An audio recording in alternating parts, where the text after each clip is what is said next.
Hello everyone, welcome back to our channel. Our course material is also available for Hindi medium students. If you know a learner from Hindi medium, please share it with them. In the last chapter we learned, why is constitution is important for a nation, how did our constitution was formed, and what were the fundamental rights given to citizens of India under the constitution. Chapter 2, Understanding Secularism. The Indian Constitution allows individuals the freedom to live by their religious beliefs and practices. With the idea of religious freedom for all, India also adopted a strategy of separating the power of religion and the power of the state. Power of state does not mean the power of state government, but it means power of the national government. Secularism refers to the separation of religion from the state or government. Why is it important to separate religion from the state? The most important aspect of secularism is the separation of religion from state or the government power. It is important for a country to function democratically. Almost all countries across the world have more than one religious group. Within these religious groups, there will most likely be one group in majority. If this majority religious group has access to state power, then it could easily use its power and financial resources to discriminate against other religions. This dictatorship of the majority could result in the discrimination, coercion, and at times even the killing of members of minorities from other religions. The majority could quite easily prevent minorities from practicing their religions. Any form of domination based on religion is a violation of the rights that a democratic society guarantees to each and every citizen, irrespective of their religion. Therefore, the oppression of the majority and the violation of fundamental rights is one reason that why it is important to separate the state and religion in democratic societies. Second reason is to protect the freedom of individuals to exit from their religion, embrace another religion, or to have the freedom to interpret religious teachings differently. For example, if someone is born as a Hindu, starts believing that some other religion has better religious beliefs and values, then the person has a right to change his religion, as per his understanding. What is Indian secularism? The Indian Constitution mandates the Indian government to be secular. According to the Constitution, only a secular state can realize its objectives to ensure that one religious community does not dominate another, that some members do not dominate other members of the same religious community, and that the state or the government does not enforce any particular religion, nor take away the religious freedom of individuals. The Indian state works in various ways to prevent the above domination. First, it uses a strategy of distancing itself from religion.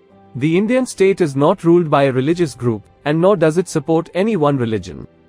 In India, government spaces like law courts, police stations, government schools and offices are not allowed to display or promote any one religion.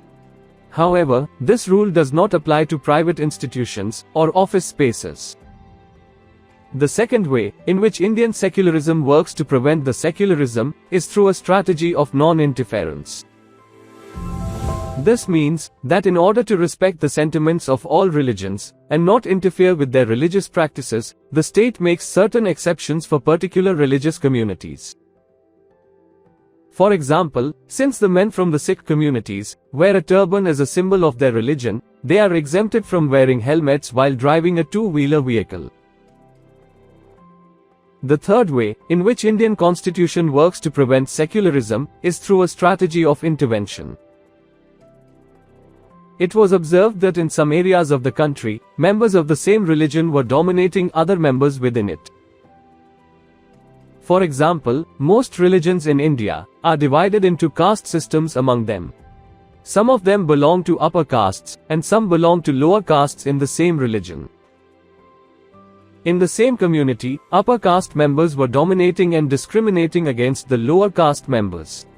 Hence, in order to prevent religion-based discrimination of lower castes, government intervenes in religion, in order to end the wrong social practice, biasness, and violation of fundamental rights of lower caste citizens of India. Similarly, to ensure that laws relating to equal inheritance from parental properties, rights are respected, and state may have to intervene in the religion-based personal laws of communities. However, the intervention of the state can also be in the form of support. The Indian Constitution grants the right to religious communities to set up their own schools and colleges. It also gives them financial aid on a non-preferential basis. Now let's look at how Indian secularism is different from other democratic countries. For example, the First Amendment of the US Constitution prohibits the legislature from making laws for respecting an establishment of religion or prohibit the free exercise of religion. Here, the word establishment means that the legislature cannot declare any religion as the official religion. Nor can they give preference to one religion. In USA, the separation between state and religion means that neither the state nor religion can interfere in the affairs of one another. This prohibition of intervention of state and religion is an example of difference in secularism between India and America. On the other hand, Indian Constitution intervened in religious practices in order to end discrimination of lower and upper castes. In Indian secularism, though the government is not strictly separated from religion, it still maintains a principled distance. This means that any interference in religion by the state has to be based on the ideals laid out in the Indian Constitution. These ideals serve as the standard through which we can judge whether the state is or is not behaving according to secular principles. The Indian state is secular and works in various ways to prevent religious domination. The Constitution guarantees fundamental rights that are based on the secular principles. However, this is not to say that there is no violation of these rights in Indian society. Violations of religious rights happen frequently in India, and which is why we need a constitutional mechanism to prevent them from happening. The knowledge that such rights exist makes us sensitive to their violations and enables us to take action when these violations take place.